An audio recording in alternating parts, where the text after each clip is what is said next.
சீதா அக்னி பிரவேசம் நடந்துட்டு இருக்கு. அந்த சமயத்துல தேவர்கள்லாம் அலறிண்டு பிரம்மாவை முன்னிட்டு வரா.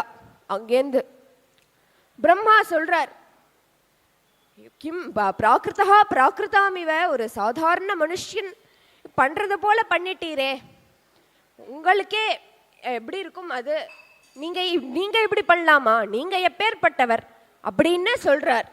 அந்த சமயத்துல ராமர் 2 கைகளையும் கூச்சுண்டு, ஆத்மானம் மானுஷம் மன்யே ராமம் தசரதாத்மஜம், என்ன மனுஷன்னு தானே நினைச்சுட்டேன், தசரதம் பிள்ளையான ராமர்னு நானே நினைச்சுட்டேன், நீங்க என்னெல்லாமோ சொல்றேளே, ருத்ரானாம் அஷ்டமோ ருத்ரஹா சாத்தியானாமசி பஞ்சமஹாங்கிறேளே, என்ன சொல்றேள் அப்படிங்கிறாரா இவர். அப்பா சொல்லுவா, இது ஒரு பிரம்ம மோகன லீல, எல்லாவாகவும் தானே ஆகி தானே எல்லாவாகவும் ஆகி நாராயணனாக தானே ஆகி அப்படி காமிக்கிறது ஒரு பிரம்ம மோகன லீல.